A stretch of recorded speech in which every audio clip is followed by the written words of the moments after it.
Hello viewers, you are welcome once again to the Big League Soccer. Of course, this is the forum where we take a look at the big matches midweek or the weekend.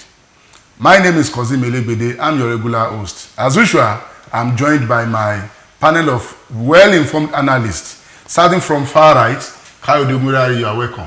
Thank you very much. And next to him is Ekene Blessed. You're welcome. Thank you very much. Sitting right by my side, where you know the carry last, Johnny, you're welcome. It's glad to be here again. Yes. Tuesday and Wednesday, we saw the conclusion of the Champions League matches between Man City, Arsenal, Barcelona, Bayern Munich, Bayer Leverkusen, who are also out, and Atletico Madrid, AC Milan, as well as the Paris Saint-Germain. The four quarter-finalists who emerged from those encounters, we had PSG, Atletico Madrid, and unfortunately for England, none of their two teams made it, as Arsenal and Man City were eliminated. Johnny, what is the implication of this for the English Premier League?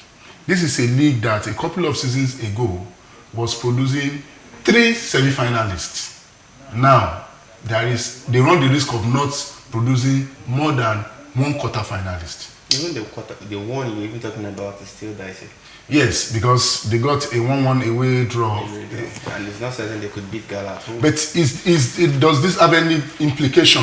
It does, to the national team and to the league in whole. There seems to be a shift at the moment. Right. Those years you mentioned about that England produced 3 teams in the semi-final. Those years are gone. Right. They spent well. They had good teams. But they're still spending money, aren't they? And I mean, the top teams are not spending. Arsenal hasn't spent enough to merit that place in the. Hasn't that been the case with Arsenal? Well, but Chelsea spent, City spent. City spent, but they don't have that clout, that experience at this level. You could maybe just after they lost to Barcelona in the Champions League, company said they will be better next season, and I asked myself, you could have been better this season with the cloud, with the talent you have at your disposal. But I think they will get it right. It's just a paradigm shift to all the leagues as well too. Kayode, specifically looking at Man City, how they crashed out of the Champions League. Will you say it was expected, or will you say they did enough to have made it true? I don't think so. For all the hoopla about Barcelona, I think they met a Barcelona which is the weakest Barca side in recent years. Yeah. And given the kind of players at the disposal of Man City, we all felt when the draws were made that they had a good chance to have a go at Barca and actually overcome them. But then I think they lost the game in the first leg, not because they lost at home, but because of the kind of tactics that they set forward by Pellegrini. And like I was discussing with you earlier, I said the problem with Pellegrini as a coach is his decision making. It's not about the talent now. It takes more than talent to operate at this level. It's just about him making critical decisions. The game on Wednesday against Barca, you expected them, they were 2 goals down, they came into the game, you expected them to come out with all guns firing, but they allowed themselves to get sucked in by Barca. Barca dictated the play, which wasn't what we all expected, and they crashed out. So for me, it wasn't a surprise because they lost in the first leg. In a nutshell, you would say they underperformed. Definitely, given how much they've spent, they are the most the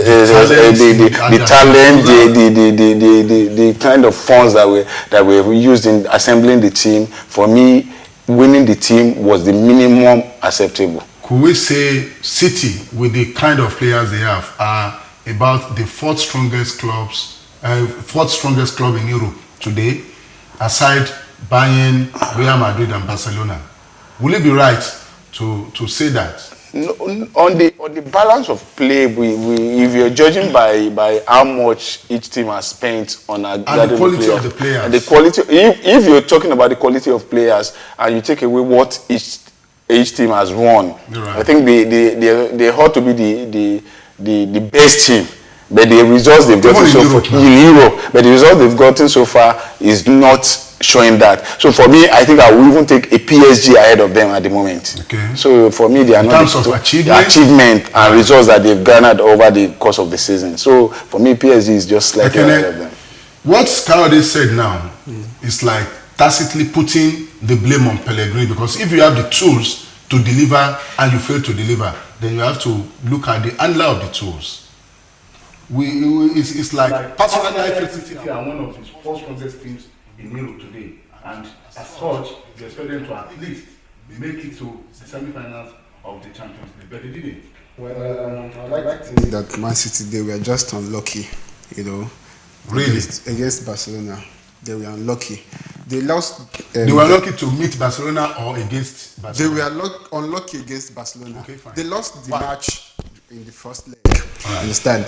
Nasistic got injured at a critical point. You understand? And the Michelis, if you've watched Man City recently, you know that the Michelis has been their weak link. Understand? He's not the only weak link that team. Let's score as well. I know it's because Nasistic is injured. That's why we are talking about those some two. People are praying that. Sorry, some people are praying that the Leshkos of this world should come to World Cup and represent England. If you know who those people are, maybe somebody from Uruguay will be praying like that, and then possibly from Italy. Some English players are just too awful. Yeah, you know. But what I'm saying, in essence, this guy got a red card against Barcelona in the first leg, and that put them at the back foot, even though they were 1-0 down. But that was the turning point of the match, the penalty and the red card. Right. Against Wigan, the same thing. He gave away penalty, and you understand. So he's been there. Will I say Achilles heel this season? Understand? And if you watch the second leg yesterday, it's not like both legs. It's not like Barcelona outclassed Man City. Okay. It's just that Barcelona won. Okay, fine. We leave Man City now. I'll start with you again, Ekene. Arsenal lost to Bayern, second season running, and at the same stage. So, how do you explain that? Well, will you say the Gunners could have qualified, or they just didn't do enough to qualify? I think Arsenal, they've gotten to where everybody expected them to get the second round. When the draws came out, you know, the group stage. Are you saying the second round has become the second trophy? Because in the league, their trophy is top four. So in the Champions League now, for 16 years, they've always. They were afraid they were not going to progress from that group. When the draw was made, I remember I was with my friends, you know, somewhere in an office. So I told them that Arsenal, they were not going to progress from that group. Dortmund, Napoli, Arsenal. It was a tough group, really. It was a tough group. You understand? I said they progressed. They progressed. That's the best they did, and they came in second, and they got, you know, a massive, you know. Sorry to cut in. I think I don't fully agree. Arsenal were unlucky to draw Bayern. Tell me which team would have drawn Bayern and not lost to Bayern. You say at this stage. If you say Arsenal were unlucky, they were unlucky. The luck of the draw. No. You guys admitted now that they were in a very difficult group. Right. That I agree. Somebody topped that group. Yeah, somebody did. Looking at the pedigree. Yes. Okay. I mean, you wouldn't put Dortmund at the same pedestal like Arsenal. No. Looking at the pedigree. No. They are recent. Don't forget, Dortmund were losing finalists last season. So they were losing finalists last season. You expect them that they still had the core of that same team that got to the final last season. For me, like I keep asking, tell me one team that would have met Bayern at this stage and not lost. You know, in the group stage, Man City played Bayern. Yeah, they lost a Bayern that had already qualified, and they won away. A Bayern that had both teams have already qualified. Tell me if Bayern needed that game. They needed it to top the group.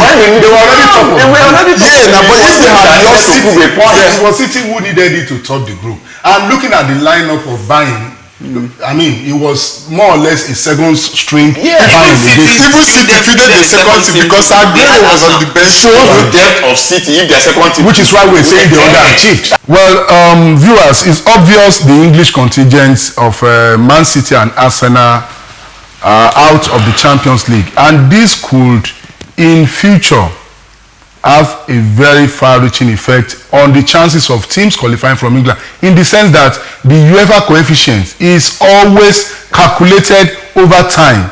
And in the last 2 seasons, English clubs have not been doing very, very well. They could get to a stage where they could be docked of one Champions League spot, like it happened to Germany some years back, like it is happening to Italy now. It could be England's turn, unless these teams can turn things around next season. We go to the big league weekend fixtures, and our first point of call is the biggest derby in England. That is between Manchester United and Liverpool. Similarly, we are going to touch on as the North London derby, where Tottenham will be hosting Arsenal. Like I said earlier on in the program, the two host teams are could at best hope for a top 4 finish, while their visitors, talking about Liverpool and Arsenal, still have the chance of winning the title. So for the 4 teams involved, it's a do or die affair. Coyote, Manchester United, Liverpool. I think at this stage of the season, it's not about who wants it more. It's about who needs the points more. And for me, it's actually a 6-pointer. Right. Both teams would have prayed for 6 points to be awarded for this game because they both need it. You ask me straight off, I would say it looks like a Liverpool win, but I will hesitate to say that simply because like you said, this is the biggest English club derby. Yeah. And as derbies go, it's not. It doesn't always go to form. Right. So you expect that on the day United players will feel adequately challenged enough to come to the party with their A game and give Liverpool a good run for their money. And that's what we expect, because we all want to see a cracker on Sunday. And Ekene, Old Trafford has not been a veritable hunting ground for Liverpool. If I could remember, their last 5 visits, they only won once and lost 4. But somebody will say that was under Sir Alex Ferguson. And given the stuttering form of Manchester United at home this season under David Moyes, do you think, like how they said, do you think Liverpool are the favourites going into this game? Well, on the lighter note, David Moyes has been breaking all for Man United. So I wouldn't be surprised if he breaks another one, So, but I'll have to be biased as a Man United fan. I just hope it's allowed. I just hope we win. I wish we win. You understand? But on form, what does your head tell you? My head tells me that United will win. I expect the Rooneys and Van Persies to step up. You understand? Yeah, Van Persie. As in, this is a big game. Everybody has to now. Everybody has to come of age now. Understand? But I think Liverpool on form, on paper, everything gives it to Liverpool. Understand? But we can't say. Johnny, where do you think this match is going to be won or lost, if there's going to be any winner to start with? From the midfield. Yes. Why did you say the midfield? Good. United are gradually finding their feet in that department. Okay. Fellaini is getting into his Yes, stride. he has brought some sanity sort of to that department. The lethargic Carrick is rediscovering his old self. Right. Rooney is getting his passes right. Right. And something tells me they might nick it. Okay, fine. Because against a Gerrard who will be playing in holding role, for me, he hasn't seen. You don't so much believe in Gerrard. I don't so much. No, that's why I don't believe in that role. He has played fantastic for me so far since he has been deployed to that role. But he hasn't come against those top guys that would run at him. Okay. You think United guys would do that? I think with the Welbeck and Rooney and Mata would prove a big test for him. Provided Clever doesn't play. Now you are talking like an average United fan. Seriously, for all that has been said about Gerrard in that position, I think he has gotten to a stage where he doesn't need to run.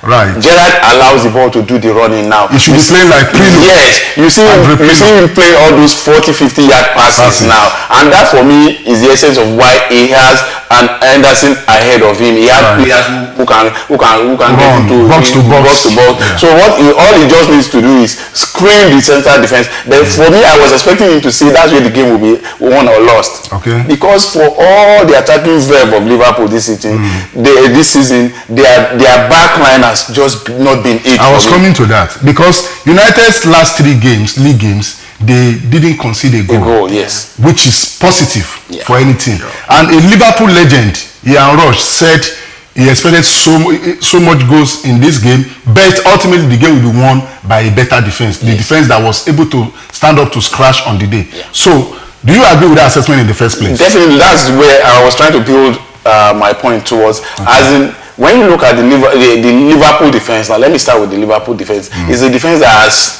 out of the top 6 teams, calamity waiting to happen. Out of the top 6 teams, they've considered the second highest number of goals. Right. After Tottenham, who is like a pretender. And for all the inadequacies of the United team, they have a very decent defense line, especially having played Arsenal, and like you said, in their last 2 games, they've not considered. So for me, I think going forward, I want to see a situation where if there are going to be goals like Rush said, I want them to be good goals, not goals that will be occasioned by silly errors like the types we've seen. To be honest with you, Liverpool's defense in the second half of the season have been anything but up to scratch, except in their last game against Southampton, where they kept a clean sheet. Okay, they were always looking like deliberately inviting opponents to come and score against us. Even against Southampton, they could have conceded goals. They didn't just take their chances. They could. Okay. I still believe.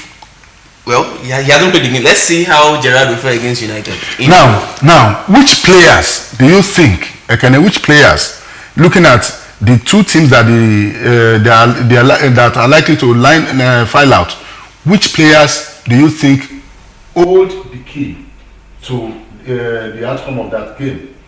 Well, for Liverpool, I know so many people always highlight the importance of SARS, Suarez and Sturridge. But I think Liverpool's unsung hero is Coutinho. You understand? When I watch Liverpool, you see the kind of passes, this kind of window pass in between 2. You understand? He's been the outstanding. He's been assisting goals for Liverpool. Right. Although I'm not saying that SARS, they're not going to trouble United, but I think if they mark out Coutinho, understand, they can deal. Vidic and Ferdinand can deal with. That's if the coach decides to play, because last game against West Brom, he went with Jones, and that is probably the future of United. Yes. But for Liverpool, I think this man. Rogers, he'll have to change his tactics. You understand? In Liverpool, they play this kind of game. I'll score. I will score you. If you score 5, you score 6. You understand? But against the United side, that they have their backs against the wall. You understand? It cannot get worse than this. Right. You understand? Liverpool, they need the points. Man U, they need the point too. But United, I think they can defend. Liverpool, they'll have to change their mentality about this game. Not score, I score. They can make do with a 1-0 win, and it will be good for them. Now, Kaode, if you want to put yourself in Moyes' shoes, which defense line should he go down? I'm talking about the central defensive pairing now. Okay. Jones and Smalling kept a clean sheet against West Brom, and it was like that is the future of Manchester United. Or should he go back to the old order of Vidic and Ferdinand? What will you do in Moyes' position? Quickly, let me say this. When Ekene was talking about who the player to watch out for who will be on the Liverpool side, he mentioned the SARS team. For me, I think there's this udo about Suarez that he doesn't score against the big teams. The only big team he has scored against is Tottenham. Again. But he could have scored against this season. This season he hasn't scored. But he could have scored against Arsenal because he hit the post. I didn't see that on his score sheet. So for me, even when they defeated Arsenal 5-1. You expected him to be among the goals. He wasn't. Yes. So that's just, by the way, we just hope that will continue on Sunday. So having said that, I think it will be naive of Moyes to think because the pairing of Smalling and Jones were successful against West Brom. They would be. You know my views about the English. One, I think he should go for a little bit of experience. Maybe pair Vidic with one of the two, and preferably I would want him to pair Vidic with Smalling because he is the lesser of two evils. Not because he's better, he's the lesser of two evils. Because if you play him with Jones, I'll tell you why I'm not going for a Jones. Jones is susceptible to injuries. Right. When you've made your plans and the player gets injured in the first 10-15 minutes, throws the whole plan out of the window. So I would rather go with a Smalling who has a propensity to make fewer mistakes and not get injured than a Jones. So I would expect him to go with that pair. Great. We'll go to the other big derby. Talking about Arsenal and traveling to White Hart Lane to engage Tottenham. It's the same story. Arsenal could still win the league and they need the 3 points to boost that chances. Whereas Tottenham is looking like they might not make the top 4. If they don't win against Arsenal, it's like it's all over for them. That is talking about the top 4. And given the kind of massive investment they made early in the season, Johnny, what do you think will happen at White Hart Lane? Well, it's business as usual. They would concede goals and lose this game. But Arsenal in the last 5 trips to White Hart Lane, they didn't win. Judging from Tottenham's form this season and the way they have been shipping in goals, honestly, I mean, the team is currently in against decent size. They shipping goals. Even against the team, they haven't really showed. I mean, they've proved their mettle so far in the Premier League, and so that's why this derby could swing in either side. But Arsenal still grueling from this Champions League elimination would want to prove a point. Arsenal played on Tuesday. Their hosts Tottenham are playing. They will play Europa League on a Thursday. Hey, that's like 2 days extra rest. Do you see that play, into Arsenal's hands? If the Sherwood were to be Mourinho, he would have been crying foul now. Yes. But I think Arsenal, they've had more days to rest. Right. I think they will be prepared. They will be fresher. They will be fresher. Ozil is injured. That's a massive blow for them. But I will see a draw in that match. I see a draw in that match. Incidentally, in the last 5 games, Arsenal have not won that. So you are saying the trend will continue? Tottenham they have depth in their squad. Right. The team that lost to Chelsea, they didn't field any of their new signing. Apart from Paulinho. I don't know whether you haven't observed. Each time they play Europa League, not even this season, last season, the following league match, they normally struggled. And that is one of the reasons why they didn't make top 4 last season. It's looking like the same old story this time around. So, don't you think that could affect them? I mean, after Europa, they went to Norwich and got thumped 1-0. Ordinarily, on paper, nobody could have seen that happening. Well, Sherwood, he could be smart now, you understand? And jeopardize the Europa League? I think with him, ahead of that Chelsea game, he had lots of his players missing out due to injury. Now Eriksen is back, Dembele is back. Fantastic. So, I mean, going forward, we should expect a bit of Adebayo should get the necessary support like he. Kayode, I'll ask you. I think there are 2 sides to this. Right. The first side is if you notice each time Tottenham are below Arsenal on the TV, they tend to play better. But there's this mental block that they have if they are ahead of Arsenal. It's like they are always looking behind their backs. Where are the gunners? Where are the gunners? So you expect them that this could play into their hand that okay, now we know you are ahead of us there, and we are within touching distance, so we can get a go at you. But conversely, each time Arsenal comes back from a defeat like this, they always come with a vengeance. And they win matches. They react well. That's one thing you have to give to Arsenal this season. Once they lose a game like this, some teams have this tendency of allowing defeats to get them down. Arsenal usually knows how to come back fighting. So on that note, Yeah. what is your prediction? I- Tottenham, Arsenal. I think it's going to be a game of goals, and I think I go with Ekene that it will be a draw, but a score draw. Score Something draw. 2-2. Manchester United, Liverpool. Manchester United, Liverpool. I'll give it to Liverpool 2-1. 2-1. Yes. Coming from a Manchester Yes, United. and I will tell you why. Because I was about Please making forgive him. Please I was about making a point the other time about who the most important player is going to be on Sunday. For me, it's not going to be Suarez. I think it's going to be Sturridge, because he has a way of playing on the back of the last man. Right. Sometimes you tend to forget him there. So, and that will play into his hand because all eyes will be on Suarez. Incidentally, nobody even mentioned Sterling. And I see that guy as very, very... For me, Sterling is not. Anyway, It's not just. let's go that to player that Ekene. can make a difference. Predicted. Tottenham, Arsenal. What's your prediction? I've already predicted 1-1. 1-1. And Manchester United, Liverpool. I think United, they're going to win 2-1. 2-1. That's opposite of Coyote. Johnny? I'll be a United fan on Sunday. Okay, because you are a Chelsea fan, obviously. Because we will replay the favor. That is your heart talking. Let your head talk now. Well, I'll be going for a United win. Okay. They have the back. You want to answer the scoreline? 1-0. 1-0. Okay. And Tottenham, Arsenal. Definitely Arsenal would win. So they're going to break that long dock of not winning at White Hart Lane. Well, viewers, yes, there are a lot of matches in Europe, but these are the two standout matches, and that is why we've dwelt so much on them.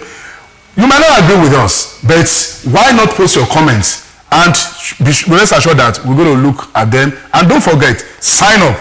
It's me, Kozim Inegbede. Thank you guys for coming, Johnny, Ekene, and Kaode. Thank you. Catch you next week when we reconvene again to review the big league soccer across Europe. Ciao.